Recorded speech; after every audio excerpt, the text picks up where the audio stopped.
Turi tariki ya 22 ukwezi kwa cyenda umwaka w'ibihumbi 2025. Reka twongere twishimire kubasanga kuri TGP Trend. Reka tubasuhuze cyane aho muri mugiye mutandukanye. Twizere ko ibintu ari amahoro cyane, ibyishimo ari byinshi cyane hirya no hino aho muri mugiye mutandukanye. Twishimira kuba u Rwanda ku munsi w'ejo rwakoraga amateka ahambaye.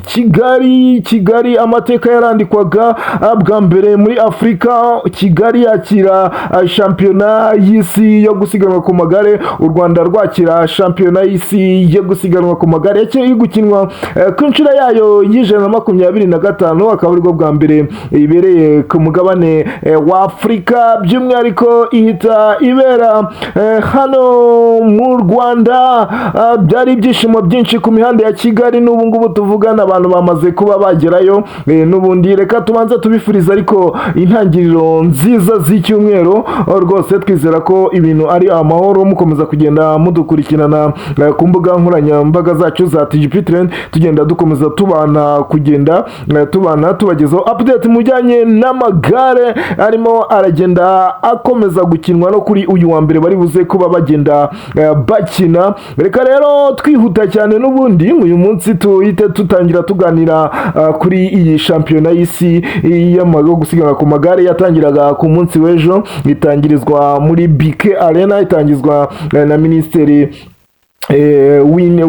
Minisitiri w'umuco wa siporo Neri Mukazayira ari kumwe na perezida wa UCA wa shampiyona y'isi yo gusiganwa ku magare muri BK Arena ku munsi w'ejo. Rwose abantu bari babukereye ku mihanda ya Kigali, abantu baruzuye cyane, baruzuye ahantu hose uko bimeze. Abantu rwose guhera ku isaha ya 2 za mu gitondo kugeza saa 11 abantu bari kuba bahagaze ku muhanda bari kureba igare. Baracyari gukina rero icyo bita individual trial, cyangwa se buri muntu ari gusiganwa n'igihe ku giti cye. Ntago bari gukina mu ma equipe, ntago bari kugenda bavuga ngo wabaye wa mbere. Oya, buri muntu agenda asiganwa n'igihe ku giti cye. Abakobwa duhere nko ku bakobwa ku munsi w'ejo hakinwaga ibyiciro bibiri, ubwo ni mu bagabo n'abakobwa ariko barengeje imyaka 23. nko mu cyiciro cy'abakobwa Umusuwisi RY'AMAGARE yegukanye shampiyona y'isi yo gusiganwa ku magare. Icyiciro cyo gusiganwa ku magare mu bijyanye n'abagore, ubwo n'abagore barengeje imyaka 23. uyu Musuwisi rero nyuma y'imyaka 20 ategukana iyi shampiyona yongeye gukora amateka i Kigali, yongera kuyegukana nyuma yo kugenda intera y'ibirometero 33.6 agakoresha iminota 43 n'amasegonda 9. uyu Musuwisi yanikiriye abandi, akaba ari wakoresheje ibihe bito kurusha abandi bose mu bari bari gusiganwa bose ku munsi w'ejo mu cyiciro cy'abagore bagera kuri 54.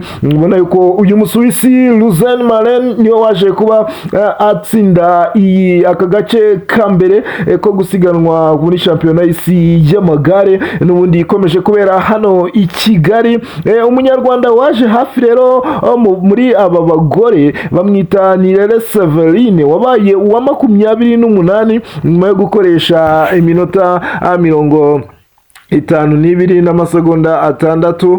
Rwose uyu nguyu Nirere Severine niwe mugore waje ku mwanya wa hafi, aba uwa 28 niwe waje kuba aza imbere mu cyiciro cy'abagore, aho bahagurukaga muri BK Arena bagasoreza kuri Kigali Convention Center mu ntera y'ibirometero 30.6. wabonaga yuko rero ari agatuza gakomeye cyane. Shampiyona y'isi y'amagare iryoshye ku rwego rwo hejuru, ubona vibes ni zose, imodoka, amamoto, ewana, ubona ko ari ibintu biba biri ku rwego ruhambaye. Ni shampiyona y'isi nyine mu bihugu 113 byitabiriye no shampiyona y'isi yo gusiganwa ku magare. Akaba ari nayo ngo shampiyona y'isi yo gusiganwa ku magare ikomeye ikomeye muri izindi zose zimaze kuba ko ari 124. Igikomeza iyi shampiyona y'isi yo gusiganwa ku magare nta kindi usibye kuba umujyi wa Kigali ufite umwihariko wawo, kuko iyi shampiyona y'isi y'amagare irimo ahazamuka hanini ahatambika hanini, bivuze ko ifavoriza buri muntu wese, yaba usanzwe uzi kuzamuka yaba usanzwe uzi gutambika. Urumva ko buri bantu bose bagenda bisangamo, mu gihe izindi ngo zagiye zibaho wabonaga usanga nk'imijyi yazakiraga akenshi ugasanga ni ibitambika cyane bikagora abantu bazi kuzamuka. Ubona yuko ari cyo gikomeza ino shampiyona y'isi ya 2025 iri kubera hano mu Rwanda. Ku munsi w'ejo rero inatangizwa, perezida w'iyi shampiyona wo gusiganwa ku magare ku isi yatangazaga ko iyo bitabaza kuba nyakubahwa perezida Paul Kagame n'umuhate we n'ubunararibonye bwe, ati shampiyona itari gupfa kugera ku mugabane wa Afurika. Rwose yashimiye perezida wa Repubulika Paul Kagame ku muhate we, ku bunararibonye bwe, ku gushishikariza cyangwa se mu gushyira imbaraga kuba ino shampiyona yarabereye i Kigali, maze u Rwanda rukandika amateka agiye atandukanye muri iyi shampiyona y'isi yo gusiganwa ku magare. Nuko rero byagenze mu cyiciro cy'abagore ku munsi w'ejo. Mu cyiciro cy'abagabo rero batangiye gukina ku isaha y'isa saba zuzuye, nibwo umugabo wa mbere yarahagurutse hariya n'ubundi muri BK Arena. Ni Nsengiyumva Shemu, n'umunyarwanda wahagurutse hariya, ni nimero 55 ni wahagurutse muri BK Arena bwa mbere, niwe wabimburiye abandi bose, mu gihe wahagurutse bwa nyuma we yahagurutse ku isaha y'isa 10 zuzuye. Uyu nguyu rero Nsengiyumva Shemu ni nawe waje kuba asoza bwa mbere, aho yakoresheje iminota 56 n'amasegonda 55 niwe waje kuba asoza ari uwa mbere. Ariko aka gace ka mbere cyangwa se iki gice cyo gusiganwa n'umuntu ku giti cye, iyi shampiyona y'isi yo gusiganwa ku magare yegukanwe n'umubirigi Ricom Evenepoel, ahigitse mugenzi we cyangwa se mukeba we Adeji Pogacar uheruka kuyegukana. Rwose ubona yuko uyu Adeji Pogacar wari wagize n'ubundi n'isabukuru y'amavuko ku munsi w'ejo, mwarabibonaga bagenda bamuririmbira muri BK Arena agiye guhaguruka. Uyu nguyu rero uyu mubirigi ni nawe wahagurutse bwa nyuma ku isaha ya saa 10, niwe wahagurutse bwa nyuma, ari nawe uza gukoresha igihe gitoya kurusha abandi, yakoresheje iminota 43 n'amasegonda 50 na rimwe. Uyu rwose uyu mubirigi yandika amateka, idarapo y'igihugu cy'ububirigi rirazamurwa kuri uyu mugabo bamwita Ricom Evenepoel, ahigitse mugenzi we Tajet Pogacar wahabwaga amahirwe yo kwegukana aka gace. Uyu mubirigi akaba amaze kwegukana aka gace inshuro 3 zikurikiranya. 2023 yarakegukanye, 2024 arakegukana, 2025 akaba yabashije kuba akegukana ku nshuro ye ya gatatu yikurikiranya, nkuko yabikoze n'ubundi ku munsi w'ejo, avuga ati njyewe ibijyanye no gutambika ni ibintu rwose niyumvamo cyane, byamfashije cyane. ubona yuko uyu mubirigi ni wegukanye ubwo agace ka mbere mu cyiciro cy'abagabo mu gusiganwa n'umuntu ku giti cye cyangwa se gusiganwa n'ibihe, ari we wabashije kuba akoresha ibihe bito kurusha abandi bose, akoresha iminota yakoresheje iminota 49, mu gihe Pogacar yakoresheje iminota 52. Yakoresheje iminota 49 mu gihe Pogacar yakoresheje iminota 42. Rwose uyu mugabo niyo yaje kuba akoresha uyu mugabo, mu gihe n'ubundi uyu nguyu Nsengiyumva Shemu yakoresheje iminota 56 yose niyo yaje kuba akoresha. Akaba ari n'umunyarwanda mu cyiciro cy'abagabo waje ku mwanya wa hafi, yaje ku mwanya wa 25 nk'uko byabashije kuba bigenda. Rwose niyo waje ku mwanya wa 5, aba yaje ku mwanya wa 2025 akaba ari we munyarwanda rukumbi waje bagendaga intera y'ibirometero 40.6 ku cyiciro cy'abagabo ku munsi w'ejo bazenguruka n'ubundi hano mu mujyi wa Kigali. Kuri uyu munsi nabwo bari buze kuba bakina shampiyona y'isi yo gusiganwa ku magare iri buze kugenda ikomeza ku munsi wayo wa kabiri. Uyu munsi nabwo barasiganwa n'ibihe, ntabwo bari buze kuba bagendera icyarimwe. N'uyu munsi barakina basiganwa n'ibihe, ariko ni mu cyiciro bibiri, iby'abakobwa n'abahungu, ariko batarengeje imyaka 23. Abakobwa baratangira mu kanya ku isaha y'isa 4:30, mu gihe abahungu bari buze gutangira ku isaha y'isa 7:30 nibwo bari buze kugenda batangira. Abakobwa bagenda intera y'ibirometero 31, mu gihe abahungu bari buze kugenda intera y'ibirometero 43.18. niko biri buze kuba bimeze kuri uyu wa mbere. Shampiyona y'isi y'amagare, abantu bamaze kugera ku mihanda hirya no hino bajya gukurikirana no shampiyona y'isi y'amagare ikomeje kubera mu Rwanda ku nshuro yayo ya mbere ibereye ku mugabane wa Afurika. Abanyarwanda bakomeza kugenda benjoyinga ino shampiyona y'isi yo gusiganwa ku magare. Tuva muri shampiyona y'isi yo gusiganwa ku magare, ariko hari n'ibindi birimo biragenda bivugwa hirya no hino mu isi ya siporo, nko muri Rayon Sport. Rutahizamu Ndikumana wavunikiye ku mukino wa Singida, akaba yaramakuru iki cyumweru ari buze kubagwa, yavunitse igufwa ry'ukuboko. Uyu rero ashobora kuzamara amezi 3 yose adakina umupira w'amaguru, nyuma yuko ari buze kuba amaze gukorerwa operation, amaze kubagwa. Ikipe y'igihugu y'abangavu y'abatanye imyaka 20 ku munsi w'ejo yatsindwaga n'ikipe y'igihugu ya Nigeria hano kuri Kigali Press Stadium mu gushaka itike y'igikombe cy'isi mu bangavu cy'abatanye imyaka 20. Batsindwaga igitego 1-0. Bagomba kurikiza ya Bija muri Nigeria bakajya gukina umukino wo kwishyura. Abakobwa bakasambungo Andre, babona yuko byarakazi katoroshye bagomba kujya gukorera mu gihugu cya Nigeria, bakareba ko basezerera ekipe y'igihugu ya Nigeria. Nayo makuru yararimo aragenda avugwa hano mu Rwanda, ariko reka tuhite twerekeza ko ku mugabane w'Iburayi. Ku mugabane w'Iburayi hari byinshi birimo biragenda bivugwa cyane, by'umwihariko reka duhere reka tubanze duhere muri shampiyona zarakomezaga ku munsi w'ejo. Nka ikipe ya Arsenal yanganyaga na ekipe ya Manchester City igitego 1-1 bigoranye. Mikel Arteta akorera impression nziza cyane, byasabye umunota 93 kugira ngo Martinelli abashe kuba yishyura igitego cyari cyatsinzwe na Haaland ku munota wa 9 n'ubundi, nyuma ya kombinezo nziza cyane we na Tijani Hendra batsinda igitego cya mbere. Ekipe Pep Guardiola agaragaza ubwana bukomeye ku mugoroba agenda adefanda, maze Benechi eze kuri pasi nziza cyane yereje Gabriel Martinelli, maze aroba umunyezamu Gigi Donnarumma atekamo igitego cya mbere cya Arsenal cyo kwishyura. Abafana ba Arsenal bajya mu birere kuko amanota 3 yose yari yamaze kugenda, byasaga nk'ibikomeye. Bamwita ikipe ya FC Barcelona, nayo yitwa neza.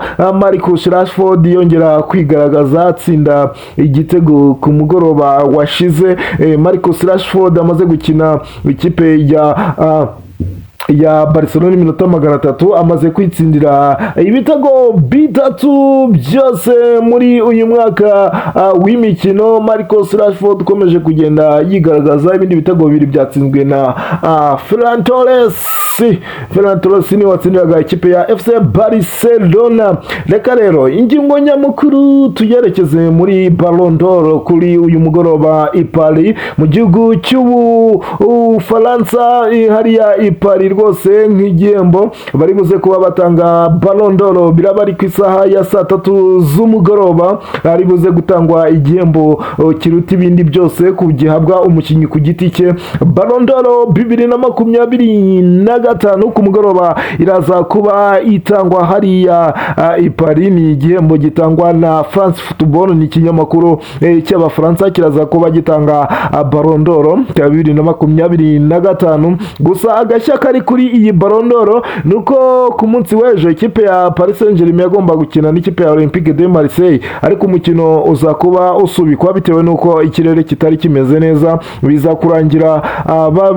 kurangira umukino ushyizwe kuri uyu wa mbere. Uyu bivuze yuko rero abakunzi cyangwa se abafana abakinnyi ba ikipe ya Paris Saint-Germain batari buze kwitabira ibirori bya Ballon d'Or kuko baba bari gukina umukino wa shampiyona, ndetse byamaze gutangazwa yuko n'abakinnyi ba Real Madrid batari buze kwitabira bino birori bya Ballon d'Or. Ballon d'Or 2025 nta gihindutse, nta gitunguranye, ariko bishobora kuza guhinduka, ishobora kuza guhabwa Ousmane Dembele umufaransa nyuma yo kwegukana UEFA Champions League, akegukana igikombe cya Coupe de France, akagera kuri finali y'igikombe cy'isi cy'amaklebe. Uyu mufaransa rwose Ousmane Dembele mu mwaka ushize w'imikino yakinnye imikino 59, atsinda ibitego 33, atanga assiste 13, arema uburyo bwari kuvamo ibitego akreti cyangwa kuretinga uburyo 25, atanga passe za zindi nziza cyane zigera ku 133, yateye amashot on target 91, atwara ibikombe 4 umwaka ushize w'imikino, akaba ariwe uza guhabwa amahirwe. Uza ku mwanya wa kabiri bamwita Lamine Yamal, ku mwaka ushize yakinnye imikino 65, atsinda ibitego 19, atanga assist 24. Ubona yuko yaremye uburyo bw'ibitego bugera kuri 50, atera key passes 115, atera amashot on target agera kuri 89, atwara ibikombe 3 n'ikipe ya FC Barcelona mu mwaka ushize imikino. Uza ku mwanya wa gatatu uhabwa amahirwe n'ubundi nta wundi usibye Rafinha munyabrazil, ngaho yakinnye imikino 69 mu mwaka ushize imikino, atsinda ibitego 38, atanga assist 26. Rwose ni nawe ufite imibare iri hejuru kurusha abandi bose, usibye ko yenda mu bijyanye na Ousmane Dembele we yenda yatwaye ibikombe byinshi cyane kumurusha, atwara na Champions League, ari nacyo kintu kibihereza uburemere. Uyu musore rero yaremye uburyo bugera kuri 43 bwashoboraga kuvamo ibitego, atera key passes 167, atera amashoti ya on target y'amashoti abagana mu izamu 88, yegukana ibikombe 3. niyo mibare y'abo bakinnyi bashobora kuza guhabwa Ballon d'Or uyu munsi, ariko nta gihindutse Ousmane Dembele ashobora kuza guhabwa igihembo. Bamwita Lamine Yamal, ngo yararitse abantu 20 bo mu muryango we ngo bari buze kwerekeza hariya i Paris mu gihugu cy'Ubufaransa, ngo bishobora ko ngo ari ushobora kuza guhabwa iyi Ballon d'Or. Nibigenda bivugwa bavuga bati uyu musore ashobora kuza guhabwa ino Ballon d'Or, ariko ngo bashobora kuba baramubwiye ko ashobora kuza guhabwa Ballon d'Or, ariko nibigenda bivugwa, ariko ntago biraza kumenyekana. Gusa ari buze ngo kurarika, yararitse abantu 20 umuryango we bari buze kumwerekeza hariya i Paris mu gihugu cy'Ubufaransa kuri uyu mugoroba. Kuza twareba ese Ousmane Dembele araza guhabwa Ballon d'Or adahari, ariko usibye ko we yanavunitse ashobora kuza kwerekeza kuyitora Ballon d'Or, mu gihe abandi bakinnyi ba Paris Saint-Germain bo batari buze kwitabira iki gikorwa cyo gutanga Ballon d'Or. Ariko ku munsi w'ejo hari liste yatunguye abantu benshi ijya hanze y'abakinnyi 10 bari buze baze kuza kuba bakurikirana. Rafinha niwe bayihaye Ballon d'Or aza ku mwanya wa mbere n'amajwi 800, Ousmane Dembele aza ku mwanya wa kabiri n'amanota 700, ku mwanya wa gatatu haza Lamine Yamal n'amanota 600, mu gihe Vitinha yaje ku mwanya wa kane, Nuno Mendes aza ku mwanya wa gatanu, Pedri Gonzalez aza ku mwanya wa gatandatu, Kylian Mbappe aza ku mwanya wa karindwi, Mohamed Salah aza ku mwanya wa munani, Desire Dore aza ku mwanya wa cyenda, mu gihe Lautaro Martinez yaje ku mwanya wa 10. Nuko bimeze no gutigeza tukareba ku isaha y'isa 3 n'indi uribuze kwegukana Ballon d'Or 2025 iribuze gubitangwa n'ikinyamakuru cy'Abafaransa gisanzwe kitanga cya France Football ku mugoroba. Natwe rero turaza kongera guhura icyo gihe tumenya ninde wegukanye uyu munsi shampiyona y'isi yo gusiganwa ku magare mu batenyi y'imyaka 23 mu cyiciro cy'abakuru mu cyiciro cy'abakobwa n'abahungu, ninde uribuze kwegukana Ballon d'Or 2025 kuri